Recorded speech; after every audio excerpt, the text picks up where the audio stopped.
Comenzando. Todos los asistentes están en modo de solo escucha.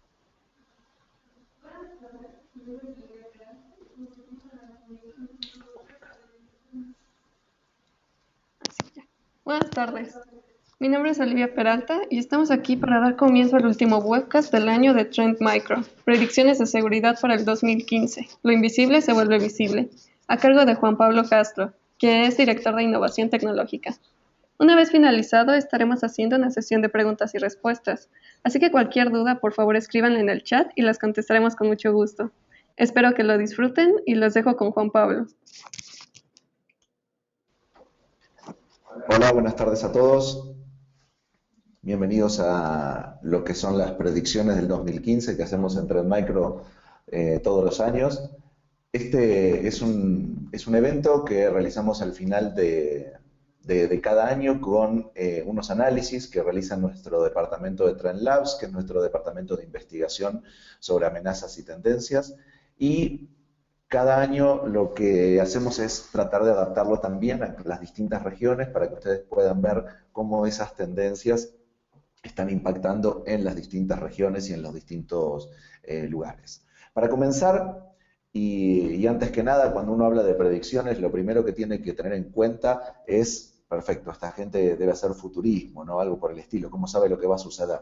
Entonces, permítanme, antes de comenzar, ver una de las predicciones que hicimos para el año 2014, que tiene que ver con nuestro reporte anterior, que se llamaba Fronteras Difumadas, y elegí una de las predicciones. La predicción número 4 que hicimos en el año 2014 es: seremos testigos de un incidente grave de filtración de datos cada mes. ¿Qué significa un incidente grave? Es de una gran empresa que invierte mucho en tecnología, que invierte mucho en seguridad y que tenga una filtración de datos, incluso teniendo el antecedente de otras empresas que ya habían tenido grandes filtraciones de datos en el 2013, resultaba algo que parecía bastante desafiante, ¿no? Que esto pudiera seguir sucediendo. Entonces, antes de empezar esta presentación, yo me di la tarea de investigar qué brechas habían sucedido durante el 2014, a ver si realmente se había cumplido al menos conseguir una por cada mes, ¿no? Esto está disponible para algunos países principalmente porque este tipo de brechas de seguridad se comunican cuando las empresas o cuando los países están obligados a hacerlos. En Latinoamérica, lamentablemente, y en México también, no tenemos una ley que obligue a las empresas digamos, a difundir cuando sucede una brecha de seguridad. Por eso las compañías que van a ver son principalmente globales, ¿no? Y están reguladas por otro tipo de industria, principalmente Estados Unidos y Europa. Pero bueno, veamos a ver si pudimos cumplir esta predicción. Lamentablemente, o sea, las predicciones que nosotros hacemos en materia de seguridad muchas veces deseamos que no se cumplan. Pero bueno, veamos esta anterior y tomemos en cuenta una línea de tiempo pasando desde enero de 2014 hasta diciembre de este año, que aún no termina e incluso ya tuvimos algunas brechas de seguridad reportadas. Incluso nosotros liberamos este reporte en noviembre, principios de noviembre del 2014, y ya hay algunas brechas de seguridad reportadas en diciembre de este año, ¿no? Ahora, ¿recuerdan ustedes la brecha de Target? Bueno, no pasó en el 2014, pasó a finales del 2013, por eso no va a aparecer aquí.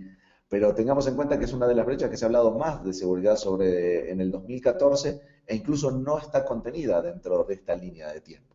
Pero veamos si algunas de las empresas que vamos a mostrar son conocidas. Estas son las empresas que sufrieron una gran brecha de seguridad y son públicas. Pueden ver que son empresas importantes como Neiman Marcus, como Sky, como Apple. Apple dos veces, si pueden ver, en febrero y en septiembre. El Wall Street Journal, P.F. Chang, Boeing, Lockheed Martin, AOL. Y de las últimas que recordamos, a partir de septiembre, la gran brecha que tuvo Home Depot, perdiendo millones de datos de sus usuarios, el Departamento de Estado de los Estados Unidos, la brecha de Sony, que acaba de difundirse a principios de diciembre y todavía no termina de tener consecuencias. Incluso Sony acaba de cancelar la premiere que iba a ser de su película, y hoy en día se está esperando que el gobierno de Estados Unidos de alguna declaración se estima que está relacionada con algún nexo con el gobierno de Corea del Norte. Todavía no está confirmado, pero estamos esperando alguna de esas confirmaciones. Como pueden ver, brechas de seguridad diseñadas para robar números de tarjetas de crédito, para hacer espionaje, de gobiernos contra gobiernos, activistas, y esto es el panorama que tuvimos durante 2014. Ahora, ¿qué nos espera para el 2015? Y esto es parte de lo que vamos a ver en el webinar del día de hoy. Para el 2015, este es un resumen, vamos a entrar en cada una, no quiero detallarlas ahora, pero vamos a hablar principalmente con los nuevos métodos de pago móvil, vamos a hablar sobre predicciones para ese punto, el Internet of Things o Internet of Everything y qué retos de seguridad nos trae. Se ha hablado mucho en varias conferencias tecnológicas sobre este tema. Los cibercriminales y las darknets, o la utilización de las darknets por los cibercriminales. En este punto vamos a detenernos un poco más para definir específicamente qué son las darknets y cómo interactúan y cómo son utilizadas por los cibercriminales, y no solamente por los cibercriminales. La mayor ciberactividad, o sea, al tener una mayor presencia en línea, pongámoslo así en un término más coloquial, o lo que nosotros llamamos ciberactividad, al interactuar más con medios de interacciones a través de Internet, eso va a llevar a que haya más intentos de hacking sobre esa plataforma. La quinta son kits de exploits, y específicamente con los sistemas Android. La sexta tiene que ver con la banca en línea. La 7 es una predicción con los ataques dirigidos, y la 8 tiene más que ver con vulnerabilidades de código abierto. Vamos a entrar en detalle en cada una de ellas a lo largo de esta sesión. Así que siéntanse libres, por favor, de realizar preguntas a lo largo de la sesión, las escriben en el chat y nosotros las vamos a ir recopilando para poder hacer un resumen al final de la sesión. Entonces, comencemos con la primera. Los nuevos métodos de pago en móvil introducirán nuevas amenazas. Cuando nos referimos a los métodos de pago móvil, hablamos de Apple Pay, Google Wallet o algún método de pago que utilice un dispositivo con una tecnología NFC, que son las tecnologías de proximidad. Afortunadamente o desafortunadamente en México, Apple Pay todavía no ha comenzado a operar. Apple Pay es una plataforma que surgió directamente con el lanzamiento de iPhone 6. En Estados Unidos es una plataforma que está teniendo un éxito tremendo. Docenas de empresas están buscando firmar contratos con Apple constantemente para poder procesar los pagos. Incluso las propias empresas dicen como método de publicidad, ya aceptamos Apple. Apple Pay es una plataforma que es diferente por la siguiente cuestión, o sea, es una plataforma de Apple. Apple es el que procesa el pago con el proveedor de la tarjeta de crédito, y ustedes lo que hacen es poner su tarjeta de crédito dentro de la plataforma de iPhone 6. Entonces, este tipo de, digamos, de métodos de pago va a ser un objetivo de los cibercriminales, efectivamente, y van a buscar vulnerabilidades en este tipo de plataformas de pagos. Pero ¿qué veremos en México al no estar estas plataformas, ¿no? En México ya tenemos nuevas plataformas de pago. Por ejemplo, no sé si ustedes conocían Bill Pocket, es una de las plataformas que están disponibles. Incluso si van a su página pueden ver que es certificado Telcel. Este tipo de dispositivos son muy utilizados ya por varios comerciantes en México. Incluso el otro día iba en un taxi común y corriente de la casa y me dice, ¿quiere pagar con tarjeta de crédito? Y saca un dispositivo de estos que se conectan al dispositivo de audio del teléfono y pueden cobrar con la tarjeta de crédito. Lo importante de este tipo de plataformas es entender cuáles son los componentes que hay. Veamos en la imagen directamente que estamos mostrando qué es lo que podemos ver. Aquí vemos la tarjeta de crédito. Bien. Vemos el lector de la tarjeta de crédito, o sea, incluso la tarjeta de crédito con chip, no es un deslizamiento de banda, pero aquí hay dos componentes que parecen ocultos. Uno es la aplicación que va a procesar el pago a partir de lo que lea el lector, y el otro es algo que no está, que es el procesador de pagos que está en la nube, digamos, es donde se conecta. Entonces, desde este punto, tomemos en cuenta que el lector de la tarjeta de crédito y la tarjeta de crédito con chip son relativamente bastante seguros. El gran punto que tenemos que fijarnos hoy en día es en la aplicación, si está en Apple, en Google Play, si es una aplicación válida, si alguien puede estar interceptando esta aplicación y si el procesador de pagos, que aquí no aparece en la imagen, pero es donde nos conectamos a través de la red 3G o red Wi-Fi, es seguro para procesar este tipo de pagos. Esta es una de las tendencias que nosotros vamos a ver y estamos, digamos, vaticinando que van a suceder hoy en día. Ahora, ¿por qué estas plataformas de pago son muy efectivas y por qué cada vez están teniendo una adopción mucho más importante en el mercado de los comerciantes? Es porque, fíjense en estos testimonios, o sea, las personas esperan una terminal de un banco más de 3 semanas, meses, y a veces no se la dan. Entonces, con esto directamente pueden empezar a estar involucrados en una línea de comercio, pagar con tarjetas de crédito, la gente no quiere usar efectivo, y esto lleva directamente a entender dónde van los cibercriminales. Los cibercriminales van donde puedan robar algo, donde puedan robar una información, donde puedan robar algo que puedan transformar en dinero. Pero no es el único método.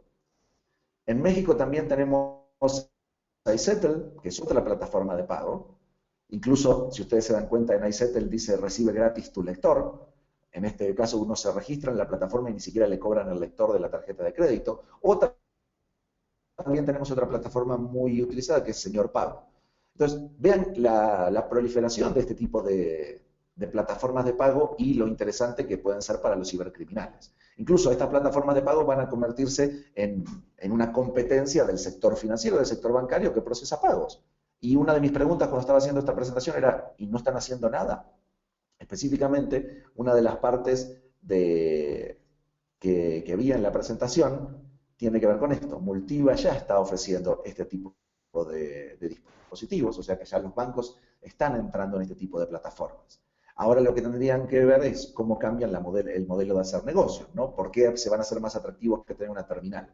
Bueno, las comisiones puede ser una parte, le cobran al comerciante muchas comisiones o pocas comisiones.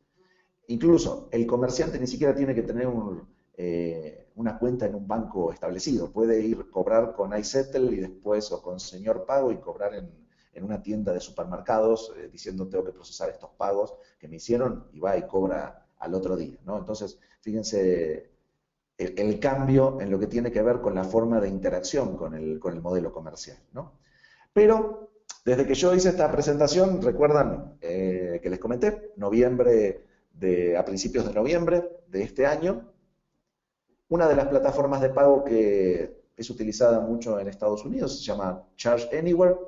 Si ustedes ven, tienen distintos lectores muy similares a los otros, de audio, de puerto serial o de deslizamiento de tarjetas, pero a veces uno dice, vamos a hacer unas predicciones. Mientras estoy haciendo las predicciones, el 9 de diciembre de este año, un mes después casi de que liberamos nuestras predicciones, Charge Anywhere detecta que hubo una brecha de seguridad en sus sistemas. Incluso, dense cuenta, el 9 de diciembre, hace menos de 10 días, muestra que hay detecta que hay un software malicioso en sus redes, robando datos de las transacciones, pero además, vean en este punto de aquí abajo, lo voy a marcar ahora, denme un segundo, en este punto de aquí abajo, fue entre noviembre y septiembre de este año, ¿no? Esa fue, entre noviembre del 2009 y septiembre de este año. Pasó desapercibido bastantes años. Esto es lo que sucede hoy en día. Los cibercriminales actúan de esta forma y pasan desapercibidos. Pero para también tener en cuenta que las predicciones muchas veces se cumplen antes de que lleguemos al próximo año, ¿no? A las predicciones del 2015. Bueno, sigamos adelante con las predicciones. Y la segunda tiene que ver con el Internet of Everything o el Internet of Things. Se ha hablado mucho de esto y nuestra predicción es bastante, digamos, distinta a lo que se ha hablado en el mercado, ¿no? ¿Qué es lo que nosotros vemos en Trend Micro? Vemos que cada vez veremos en aumento más cantidad de dispositivos conectados a Internet. Dispositivos inteligentes, smartphones, cámaras, TVs, línea blanca, sus carros conectados a Internet. Cada vez lo vamos a ver más como algo de la vida cotidiana, ¿no? Pero este tipo de plataformas todavía no tienen lo que llama una killer app, o sea, algo que los centralice a todos de una manera o que alguien utilice estos dispositivos de una manera que se masifiquen, ¿no? Cada dispositivo tiene su sistema operativo, tiene su propia aplicación, tiene su forma de interactuar con sus dispositivos. Entonces, esto va a hacer que los propios dispositivos estén protegidos. O sea, la diversidad tecnológica que vemos en la línea blanca, en los dispositivos médicos, en los carros, en la ropa que ahora ustedes ven con sensores, todo esto es Internet of Things, en las casas inteligentes, van a estar protegidos parte de eso. ¿Por qué? Porque los cibercriminales deberían tener que atacar distintas plataformas, entonces lo que ellos esperan es tener un retorno de inversión del ataque mucho más grande. Por lo cual, este tipo de plataformas va a estar protegida a partir de la diversidad tecnológica. Pero esto no implica que vaya a ser 100% segura. ¿De dónde van a ir los atacantes? Van a ser ataques tradicionales contra los servidores que almacenan todo este tipo de información. Por ejemplo, el 27 de noviembre de este año hubo una gran polémica sobre el tema de la aplicación de Uber, sobre qué datos se recopilaban con la aplicación de Uber. Ustedes saben, es una aplicación utilizada para pedir servicios de taxis entre manera o de un chofer en línea. Entonces, hay muchas aplicaciones que recopilan muchos datos de lo que está sucediendo, cuándo el dispositivo se inició, cuándo estoy viajando, dónde estoy, y todo se almacena en servidores, y principalmente en servidores en la nube. Como veíamos en la predicción anterior, todos estos servidores van a ser la principal fuente de ataque o los principales objetivos de los cibercriminales, no tanto los dispositivos. Por ahora, en el 2015. En el 2016 ya veremos. Para la predicción número 3, hablaremos de un tema que yo he visto que es poco conocido por la audiencia en general y tiene que ver con las darknets. Y primero vamos a hablar un poco de qué son las darknets y por qué más cibercriminales recurrirán a las darknets y a los foros de acceso exclusivo para compartir y vender lo que se llama el crimeware o las herramientas para realizar el cibercrimen, ¿no? ¿Por qué la darknet es algo muy, digamos, atractivo para los cibercriminales? Tiene que ver principalmente con el anonimato. Ellos quieren mantener su anonimato y quieren a su vez que sus clientes mantengan el anonimato y que no sean perseguidos por las fuerzas de la ley o por instituciones del gobierno que están tratando de atrapar a estos criminales. Antes, al hacerlo en la internet, uno sabe que deja un rastro a partir de una IP o los foros que accede, y mapear una IP a un proveedor de servicios es relativamente fácil. Entonces, ¿qué les da una darknet al cibercriminal? Y principalmente lo que les brinda es la posibilidad de mantenerse anónimos. Hemos observado cada vez más criminales, no solo accediendo a la Deep Web, y ahora viene la primera definición. Las darknets es un conjunto de redes. La más conocida es lo que se llama la Deep Web. Pero hay otros servicios de darknets y se acceden específicamente a través de protocolos especiales. Por eso no hay que confundir. Una cosa es las darknets, otra es el protocolo que se utiliza para utilizar a las darknets y otra es cómo se opera dentro de las darknets y es lo que vamos a intentar, digamos, dilucidar y dejar un poco más claro en esta predicción. La Deep Web es una darknet, es la más popular, es la más utilizada. Para utilizar la Deep Web, para entrar a la Deep Web, la única manera de acceder a la Deep Web es a través de una red que se llama Tor. Bien, hay otro tipo de redes que permiten el anonimato, como ser I2P o Freenet, pero la más utilizada es Tor. Entonces, yo Tor la puedo utilizar tanto para acceder a la Deep Web como para acceder a una página normal, como Google. Lo que me brinda Tor es la posibilidad de mantenerme anónimo. Pero adicionalmente, si quisiera, es la única forma de acceder a la Deep Web. Veamos un poco cómo funciona Tor para dejarlo claro. Y en esta imagen lo que vamos a mostrar es lo siguiente. Para usar Tor, una persona normal, en este caso, imagínense que no está usando ni Tor ni HTTPS. Estos, cuando están así en crisecitos, que no lo está usando, porque ahora vamos a ver qué sucede. Una persona normal accede a Internet, un hacker puede interferir las conexiones de Wi-Fi, el service provider puede estar escuchando específicamente qué es lo que está pasando por ahí, ya sea una persona del service provider o una organización gubernamental. Cuando sale del service provider y empieza a viajar a través de lo que es la Internet, Otro tipo de instituciones pueden estar escuchando lo que pasa y pueden saber a dónde navego. Por ejemplo, site.com es el lugar donde voy a acceder, mi usuario y mi password, mis datos, mi ubicación. Entonces, esto específicamente es cómo funciona Internet hoy en día sin las posibilidades de tener algo anónimo, ¿no? Específicamente. Entonces, ahora veamos qué es lo que sucede cuando agrego Tor. Cuando agrego Tor, entran en juego, dentro de esta gran red, algo que llaman los Tor Relays. Los Tor Relays es una red de una comunidad mantenida por varias personas en el mundo, donde hay varios nodos, y se dan cuenta en este momento, ya el hacker, ni la NSA, ni nadie puede ver específicamente a dónde voy, mi usuario y mi password, mis datos, y dónde estoy ubicado, ¿no?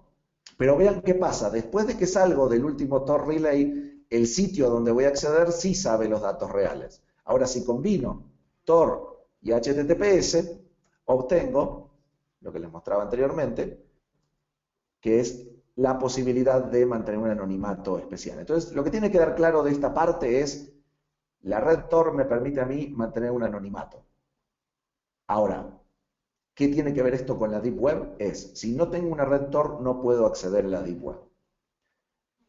¿Qué es lo que hemos visto en México? En México hemos observado un aumento exponencial en la cantidad de conexiones a las redes Tor dentro de las empresas analizadas. En el 2013 nosotros veíamos un 23% y subió a un 42% en el 2014. ¿Qué significa esto? Significa, digamos, varios puntos que tenemos que tener en cuenta. El primer punto es, puede ser utilizada muchas veces por los propios usuarios para saltearse los proxies de navegación, o sea, navegar a algún lado donde no está permitido por algún filtrado de URL que no me deja acceder a Facebook, por ejemplo, pero accedo a través de la red Tor. En segundo punto, puede ser que haya un malware que esté dentro de la propia red empresarial que esté utilizando Tor para poder acceder a esa red anónima, ¿no? O directamente son usuarios accediendo a la Deep Web. Son las tres partes que podemos tener o las tres hipótesis. ¿Por qué un cibercriminal usaría una red Tor junto con un malware? Para tratar de ocultar cuáles son qué es la información que está robando o cuáles son los objetivos del robo de esa información o a dónde se va a subir esa información. Entonces con eso borra un poco sus rastros, ¿no? Entonces es importante tener en claro lo siguiente sobre la red Tor. Ahora, veamos un poco sobre la Deep Web. Hablamos de la red Tor. Para acceder a la Deep Web, esto es un sitio en la Deep Web hoy en día, y lo que ustedes pueden ver es lo siguiente. Los sitios en la Deep Web tienen una dirección extraña, como la que vemos, por ejemplo, CStore 7i44h2lr, y todos terminan en .onion, que es una característica de la Deep Web, ¿no? O sea, no son dominios normales. Yo no puedo acceder a estos dominios si no estoy conectado a la red Tor o usando el Tor Browser, que es una de las herramientas más fáciles de utilizar. Pero veamos esta página, que es el CStore, The Original Carded Store. Es una página donde ampliamente dicen claramente que ellos venden, digamos, por ejemplo, tarjetas de regalo que valen $2.000 en Amazon y te las cobran a $950. Y vean interesante aquí abajo el tema del pago en bitcoins, ¿no? Esto es muy importante porque ahora vamos a hablar del tema de bitcoins y las darknets. Entonces, ¿por qué el precio? Bien, es prácticamente la mitad del precio. Y ellos lo explican muy claro. Dice, ¿por qué vendemos barato? Porque procesamos números de tarjetas de crédito que son ilegalmente obtenidas, o sea, son robadas, incluso, y lo dicen claramente en la página. Nosotros robamos tarjeta de crédito, compramos tarjetas de regalos o compramos mercaderías y la vendemos a mitad del precio. Son 100% originales y todo esto sucede en la Deep Web. Ustedes crean, imagínense que alguien que está buscando de este tipo de criminales podría entrar a Deep Web y decir, bueno, no se puede anunciar esto, ¿dónde está el servidor? El problema es que en la Deep Web es muy difícil saber dónde está el servidor y por eso se utilizan este tipo de, digamos, de páginas dentro de la Deep Web, además de otro tipo de páginas que tienen que ver con otras actividades criminales también. Pero esto para que quede claro cómo funciona la Deep Web. Pero ahora veamos el tercer punto del que hablamos, que es el que tiene que ver con las bitcoins. ¿Y qué son las bitcoins? Las bitcoins es una moneda real, es una moneda desregulada directamente, y lo que sucede con las bitcoins es que ustedes pueden entrar a Yahoo Finance y pueden ver el valor de la bitcoin. Una bitcoin es una moneda virtual, en realidad no existe como moneda como tal, pero es válida en la medida que es aceptada en la Deep Web y es aceptada en varios comercios, incluso en México. ¿Cómo uno hace para comprar una Bitcoin? Muy fácil. En México tiene una página, por ejemplo, que se llama Bolabit, en donde una Bitcoin vale 5.400 pesos mexicanos. La pueden comprar con una aplicación, en la página está disponible, se registran en un minuto, van a Scotiabank, Banorte u Oxxo, hacen el depósito y en un segundo obtienen sus Bitcoins. Como sus Bitcoins no son una moneda física, la obtienen en una cartera, en un lugar virtual, que se llama la cartera de Bitcoins, que está directamente disponible en su celular. Y con eso pueden pasar a comprar en la Deep Web. Lamentablemente, la mayor parte de las personas compran la primera Bitcoin para tratar de pagar un rescate de su máquina cifrada y es el momento donde ingresan a la Bitcoin. Entonces, para terminar y para resumir esta predicción, tenemos que dejar claro que Deep Web es completamente diferente de Tor y completamente diferente de Bitcoin. La Deep Web es un lugar oscuro, es un lugar donde los criminales operan, se accede a través de Tor y la mayor parte opera con Bitcoins. Ahora, que yo use Bitcoins no quiere decir que sea un criminal, que yo use una red Tor no quiere decir que sea un criminal. El punto crucial es la segunda ecuación. Deep Web más Tor más Bitcoin es el paraíso del cibercrimen, donde nada puede ser rastreado, donde todo puede operar y donde los cibercriminales están ejecutando todo este tipo de actividades que les comentaba anteriormente. Muy bien, pasemos a la predicción número 4. La mayor ciberactividad. Entonces, los cibercriminales irán en busca siempre de obtener objetivos para obtener más ganancias, ¿no? Entonces, por ejemplo, una de las cosas que hemos observado nosotros es un gran incremento en el robo de información personal a lo largo del tiempo. Entonces, ¿qué hacen con esta información personal? Bueno, operan, clonan, digamos, identidades o duplican la personalidad de una persona para comprar mercancía, para después venderlos en la Deep Web, como les comentaba. Y las instituciones financieras y los comercios que almacenan grandes cantidades de datos de clientes son el objetivo principal de los cibercriminales para poder trabajar específicamente con este tipo de información. Ahora, como les mostraba en el 2000, nuestras predicciones del 2014, para el 2015 nosotros mantenemos la misma predicción e incluso la sumamos un poco más, le pusimos una o dos grandes brechas de datos cada mes durante el 2015. Esperemos que el año que viene, cuando estemos dando este webinar, esto no se cumpla y podamos mostrar muchas menos que las que mostramos el año pasado, pero lamentablemente la tendencia indica que esto es diferente. Pasemos ahora a la predicción número 5, los kits de explotación. O sea, ¿qué es un kit de explotación? Las vulnerabilidades es la nueva arma del cibercrimen, lo vamos a ver un poco también más adelante en otra predicción, pero tiene que ver con que los cibercriminales ya no operan de una manera muy compleja. Los cibercriminales venden lo que se llama exploit kits. Estos kits de exploits lo que hacen es tener un gran número de vulnerabilidades y cuando el usuario navega a una página web, que muchas veces puede ser válida y puede estar hosteando uno de estos kits de exploit, ¿qué es lo que sucede con los cibercriminales? Van a ir tras los dispositivos Android. Se han publicado muchas vulnerabilidades del sistema Android. Android sigue siendo el sistema operativo más utilizado en los smartphones hoy en día y los cibercriminales van a agregar y ya están agregando este tipo de vulnerabilidades a los exploit kits. Y no tiene que ver específicamente solo con los exploit kits. O sea, nosotros también vemos que las amenazas para la plataforma Android van a aumentar. Nosotros en el 2014 vimos 4 millones de amenazas solamente diseñadas para dispositivos Android y específicamente en el 2015 lo que vaticinamos es el doble de amenazas. Cuando hablamos de una amenaza para un dispositivo móvil, piensen que la mayor parte de estas amenazas son aplicaciones, y son aplicaciones que parecen ser legítimas. Yo siempre digo, cuando uno recibe un link o algo de un amigo que le dice descarga el Candy Crush con vidas infinitas, lo más probable es que estén jugando al Candy Crush y cuando ustedes acceden al teléfono y a la aplicación, esta aplicación le dice, me permite acceder al micrófono, al GPS, al storage, y nosotros decimos next, next, next, o sí, sí, sí, le damos permiso, y eso es lo que estamos dándole de permisos al cibercriminal. En un teléfono móvil, la mayor parte de los compromisos, de los hackeos, de las infecciones suceden a partir del usuario, porque el usuario instala algo y le da permiso al cibercriminal para que acceda hoy en día. Otra parte de estas predicciones sobre las amenazas móviles tiene que ver con el ransomware. El ransomware es una tendencia que se ha visto durante mucho tiempo ya, o sea, no es algo nuevo, es cuando a muchos de ustedes o a algún conocido les ha pasado, ven su computadora y les dice su computadora ha sido bloqueada, les aparece un sello del FBI o de la CIA o de la Policía Federal y les dice que paguen. Principalmente tienen que pagar en bitcoins. ¿Para qué? Para que les desencripten los datos que el cibercriminal les cifró. Esto es un secuestro, básicamente. Cuando uno sucede y se enfrenta a este tipo de amenazas, la única posibilidad que tiene de descifrar estos datos es tener un respaldo. O sea, no hay otra manera de descifrar los datos. Imagínense que si los cibercriminales usan algoritmos descifrados, son los algoritmos descifrados estándar, que están disponibles públicamente.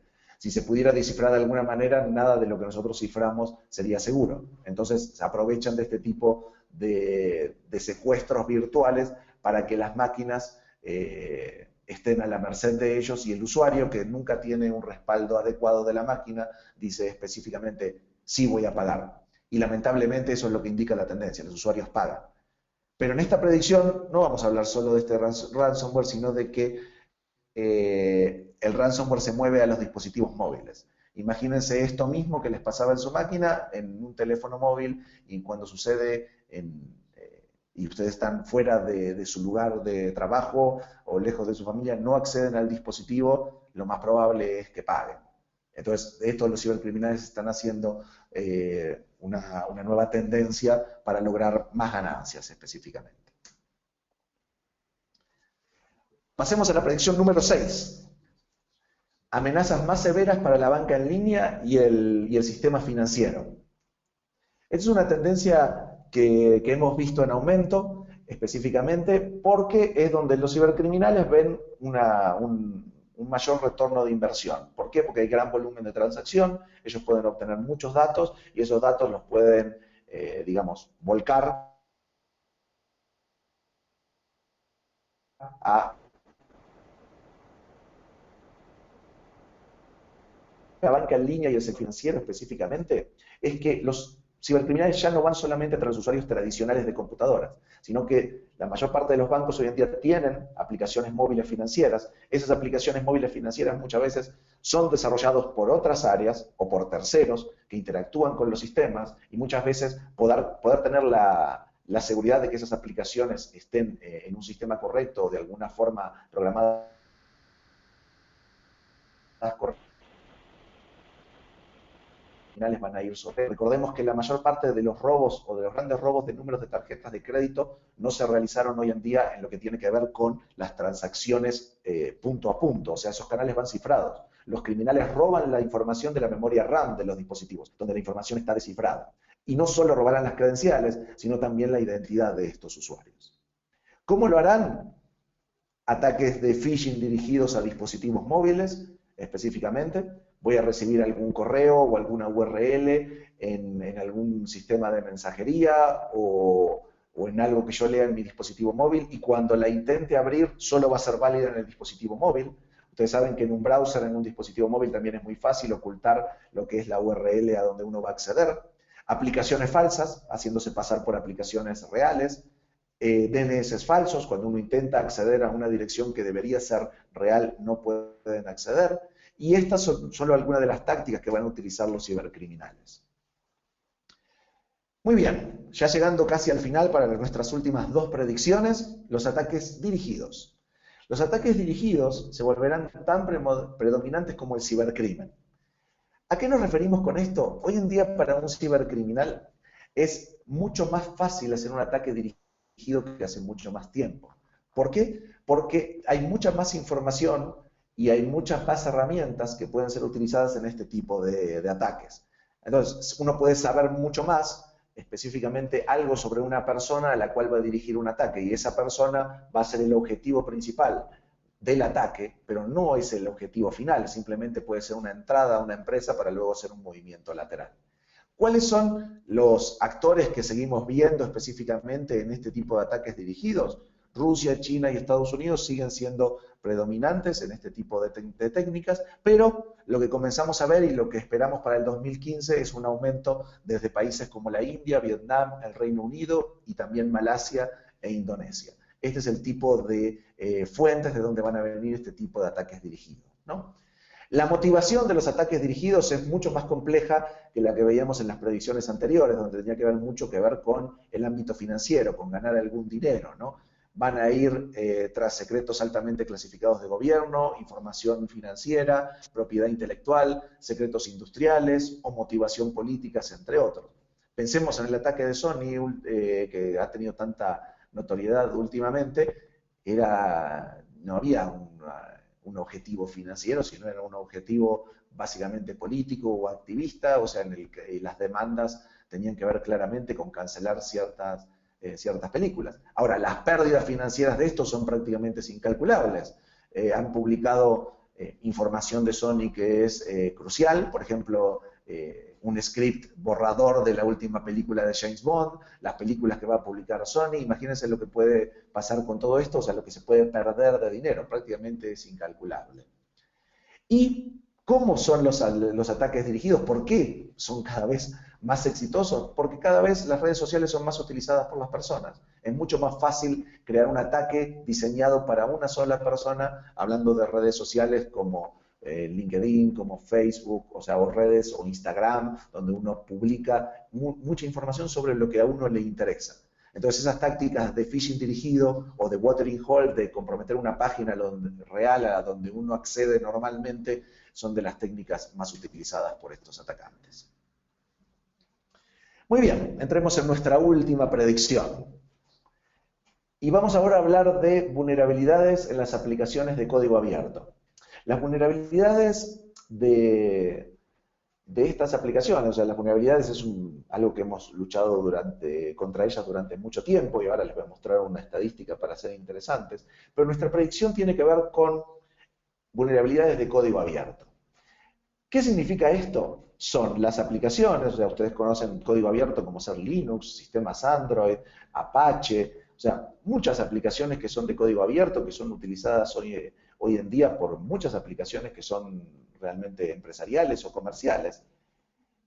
Pero estas aplicaciones son consideradas, y es un mito realmente, por la comunidad de, digamos, la comunidad de programadores o la comunidad de amantes del código abierto, como que son mucho más seguras que la del código propietario. ¿Por qué? Porque las de código propietario hablan mucho de seguridad por oscuridad, o sea, como yo no te digo cómo hago las cosas, entonces soy seguro. Entonces tú no puedes saber cómo lo hago. Pero sin embargo, en las de código abierto, el código fuente, la propiedad intelectual está disponible hacia todos. Entonces uno dice, entonces la comunidad continuamente está auditando este código y sabe si están las vulnerabilidades o no. Las vulnerabilidades son simplemente un error de programación que hace que el software actúe de una manera que no debería de actuar. Pero veamos qué pasó este año. Empezamos en abril del 2014 con una vulnerabilidad de OpenSSL, llamada Heartbleed. Vean lo interesante, esta vulnerabilidad existía desde el 2012. ¿Y esta vulnerabilidad qué hacía? Todas las comunicaciones que nosotros considerábamos seguras a través de OpenSSL, cuando veíamos un certificado de SSL y estaba el candadito y pensamos que nadie podía, digamos, saber lo que estaban transmitiendo a través de ese canal seguro, esta vulnerabilidad dejó revelado que un atacante remoto podía ver esa información. Entonces lo que dejaba al descubierto era esa información. Y fue algo crítico en Internet, fue algo crítico en los servidores, y muchos servidores todavía no han solucionado este tipo de vulnerabilidad. ¿Por qué? Porque poner los parches no es algo muy fácil hoy en día. Pero veamos la segunda vulnerabilidad. Y esta pasó en septiembre del 2014. Y esto tiene que ver mucho con esta predicción. Esta es una vulnerabilidad de Bash, no es específicamente de Linux. Cualquier sistema que use Bash, Mac OS usa Bash, iOS usa Bash, Android usa Bash, los sistemas Unix propietarios usan Bash, que es un intérprete de línea de comandos, tenía una vulnerabilidad desde 1992. Fíjense, más de 22 años. Una vulnerabilidad en el código, un código que era completamente abierto. ¿Y qué sucedió? Había pasado desapercibida. Este es el tipo de vulnerabilidades que permiten a un atacante acceder remotamente a un sistema, ganar permisos de root y acceder al sistema. Muchos equipos, hoy en día incluso internos, no de los que están dando la cara a Internet, todavía siguen con esta vulnerabilidad. Y por eso las vulnerabilidades son tan importantes para los cibercriminales. Son las ciberarmas del futuro. Les permite acceder a un sistema sin tener las credenciales correctas, no tienen que hacer absolutamente nada, solamente tienen que ejecutar un script remoto para poder entrar a un sistema. Pero si estas dos no eran suficientes, en septiembre de este año también salió Poodle, que es una vulnerabilidad de SSL, que también permite descifrar cierto tipo de información que no debería de ir, digamos, pública. Pero bueno, esto es hasta septiembre. Pero hoy estamos en diciembre, nosotros liberamos este reporte en noviembre, y viendo estos tres aspectos dijimos, bueno, vamos a hacer esta predicción, que es que los cibercriminales dicen, a ver, si en este año se encontraron 3 en muy poco tiempo, seguro va a haber alguna otra. El 17 de diciembre, hace 2 días nada más, salió a la luz una nueva posible vulnerabilidad que afecta a la mayoría de los sistemas Linux, que por la época en la que salió fue titulado el Grinch Bug. Todavía hay poca información sobre esta vulnerabilidad, pero esperemos a que pase el tiempo y más información va a ir saliendo a la luz. Ahora, efectivamente, esto lo que demuestra es que las predicciones muchas veces se cumplen antes de que nosotros terminemos este año, ¿no? Y qué nos espera para el 2015 es algo que todavía está por verse. Directamente quería pasar a esta gráfica que tiene que ver con el número de vulnerabilidades, porque hablamos de las vulnerabilidades de código abierto, pero fíjense que a lo largo del tiempo las vulnerabilidades han ido, digamos, subiendo, y no subiendo porque existan nuevas o no, las vulnerabilidades existen en todo software, todo depende de quién las descubra. Fíjense que el año 2014, y todavía no terminó, ya superamos cualquier cantidad de vulnerabilidades descubiertas. Esto tiene que ver por la cantidad de plataformas que utilizamos, cada vez hay más aplicaciones, cada vez hay más dispositivos que usan software diferente, este software tiene más vulnerabilidades y cada vez hay más gente buscando más vulnerabilidades. Por eso, fabricantes que antes no pagaban por vulnerabilidades, como por ejemplo Microsoft, Google, Facebook, ahora tienen que pagar para que la gente las reporte. ¿Por qué? Porque hay alguien allá afuera, en el mundo del cibercrimen, que paga más dinero por esas vulnerabilidades. Pero cuando uno habla de vulnerabilidades, lamentablemente tiende a pensar que Microsoft es la mayor parte de esas vulnerabilidades. Fíjense que Microsoft, de esas vulnerabilidades del 2014, solamente es el 4%. Y los top 15 vendors de vulnerabilidades tienen que ver específicamente con vendors que nosotros normalmente no consideramos a la hora de poner nuestros parches. Por ejemplo, Oracle, IBM, Cisco, Red Hat, Linux. O sea, esas son las vulnerabilidades que hoy en día aparecen. Incluso el software, donde uno menos piensa, no, acá no, la seguridad acá no van a entrar. O sea, ese es un problema del código propietario, ¿no? Entonces, el tema de esto es vencer ese mito de las vulnerabilidades y entender que las vulnerabilidades de software abierto no son más ni son menos, son las mismas y es exactamente igual de vulnerable que un software que es propietario o cerrado. Y esto los cibercriminales lo han aprovechado para empaquetarlo y venderlo en lo que llaman los exploit kits. Estas son herramientas que son utilizadas para explotar estas vulnerabilidades remotamente. Ustedes ven ahí varios de los exploit kits que nosotros hemos detectado y cuál es su utilización. Por ejemplo, uno de los más populares hoy en día es Magnitude, Rig, Nuclear, Angle, Fiesta. Esas son herramientas que venden los criminales para específicamente alguien que no tiene el conocimiento pueda explotar las vulnerabilidades que son descubiertas y muchas veces es muy difícil de realizar un parche. Y hasta aquí las predicciones del 2015 con estas tendencias y quedamos abiertos a sus preguntas o algún comentario que quieran realizar ahora. Vale, muchas gracias, Juan Pablo. Tengo unas preguntas. A ver, que si con gusto puedes responder. Federico dice, ¿hay algo que el usuario común pueda hacer para protegerse de los hackeos a redes de pago que mencionaste? Básicamente los usuarios tienen que seguir las medidas clásicas de protección. Primero es instalar aplicaciones de fuentes confiables, específicamente. La segunda es proteger sus dispositivos al igual que protegen sus computadoras y pensar que ellos son responsables en parte de la seguridad hoy en día. Adicionalmente, estar continuamente informados de los procesadores de métodos de pago, qué seguridad utilizan, qué métodos utilizan para el control y además instalar soluciones que permitan proteger, como decíamos, sus dispositivos móviles, ¿no? Sí, perfecto.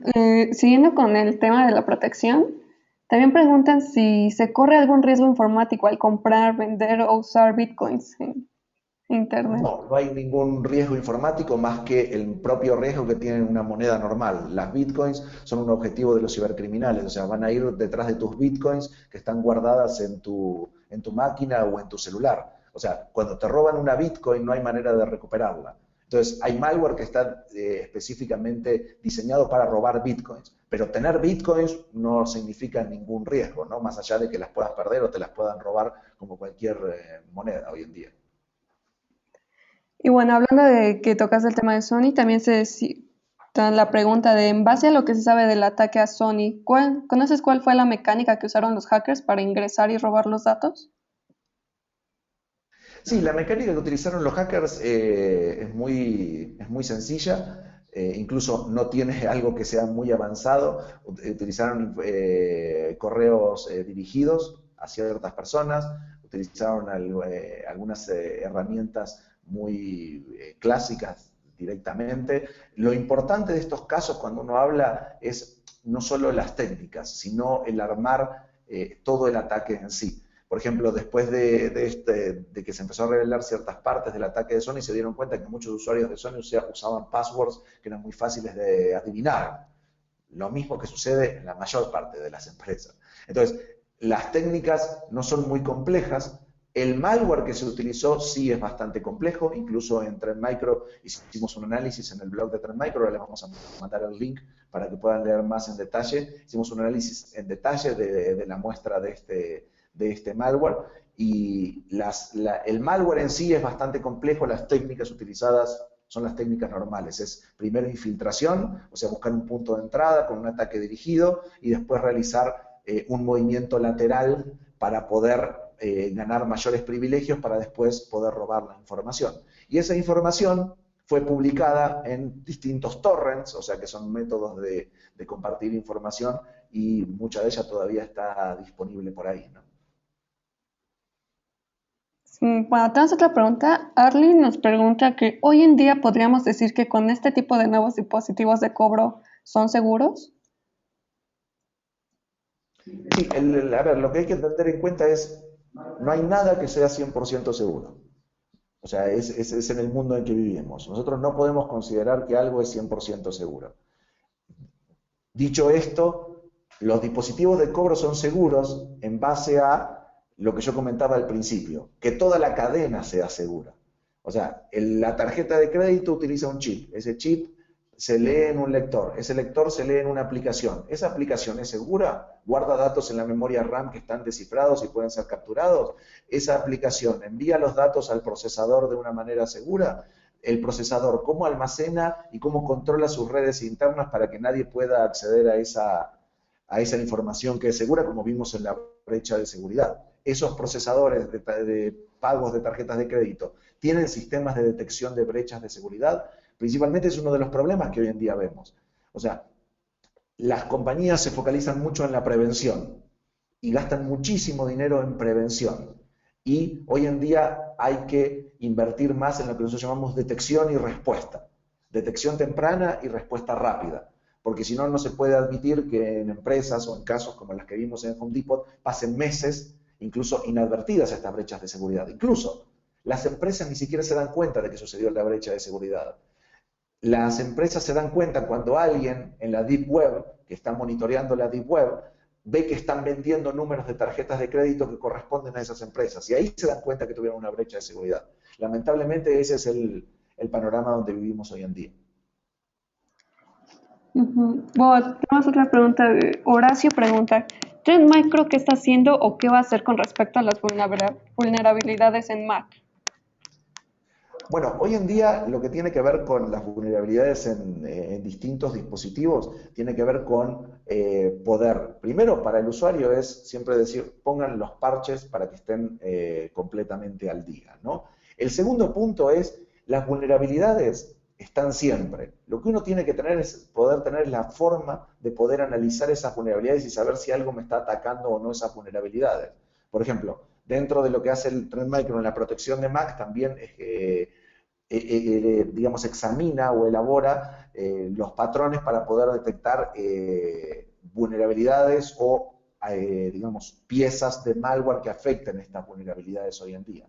Ahora, tengamos en cuenta, hay malware para Mac, existen vulnerabilidades para Mac, pero Mac no sigue siendo una de las plataformas más utilizadas. Entonces pensemos en eso. Hoy en día, lo que vemos hoy en día es lo mismo que pasa en Internet of Everything. La poca utilización de la plataforma hace que la plataforma no sea un atractivo para los cibercriminales. Por ejemplo, es mucho más fácil entrar a una Mac haciendo un spear phishing, que no es aprovecharse de ninguna vulnerabilidad, y hacer que el usuario me revele sus claves o sus tokens en una página falsa de Internet. Entonces, el pensar en una plataforma específica tiene que ver muchas veces con aspectos mucho más complejos, ¿no? Entonces, lo que hace Trend Micro es constantemente analizar ese tipo de vulnerabilidades, reportarlas y poder reaccionar de una manera muy pronta, ¿no? Sí, ahorita platicando sobre todo con la seguridad, esta sería una pregunta que se divide en dos. Sería, ¿qué me sugieres hacer si soy víctima de ransomware? Y si hay alguna manera de descifrar los archivos infectados por las nuevas variantes de ransomware. Bueno, la primera pregunta es, si sos víctima de ransomware, la primera es, no paguen. Ese es el primer punto. Eso es lo que deberíamos decir a cualquier víctima. El segundo es, si sos víctima de ransomware y no tenés un backup, perdiste todos tus datos. Y esa tiene que ver con la respuesta del tercer punto. O sea, no hay manera de descifrar esos archivos. Incluso hoy en día los cibercriminales lo que hacen es elaborar nuevos métodos para el tema del ransomware que hacen lo siguiente. Primero te dicen, ya tengo tu máquina secuestrada, tengo todos tus archivos cifrados, ahora lo que te voy a mostrar es un trial de que te los puedo descifrar. Elegí un archivo que quieras y te lo descifro. Y además te ponen un contador de cuenta regresiva que te dice a medida que va pasando el tiempo, o sea, el precio que tenés que pagar por el rescate es mayor. Entonces, lucran con la necesidad, con los archivos, y bueno, básicamente eso es lo que sucede. Lamentablemente, lo que nos indica la realidad es que más del 90% de las víctimas de ransomware terminan pagando. Y bueno, ya como última pregunta, sería, si yo fuese Sony, ¿qué productos concretos de Trend Micro podría haber mitigado el ataque y cómo lo hubiesen hecho? Bueno, básicamente para cualquier tipo de empresa hoy en día es lo que te comentaba anteriormente. Lo primero es aumentar la capacidad de detección. Estas amenazas no entran y actúan de un día para otro. Lo que se necesitan son nuevos sistemas de detección de brechas de seguridad. Estos sistemas lo que hacen es decirme efectivamente, internamente, cuándo algo se le pasó a mi seguridad tradicional, a mi firewall, a mi Next Generation Firewall, a mi antivirus, a mi gateway de mail, a mi gateway de correo. Entonces, las empresas deben invertir más en detección en aspectos de su red interna, y después de que tienen la detección, en poder hacer una respuesta que interactúe con sus otros dispositivos y sus esquemas de seguridad. Pues con esto yo creo que estamos terminando el webcast. Muchas gracias, Juan Pablo. A los asistentes en unos días se les hará llegar la presentación junto con el video.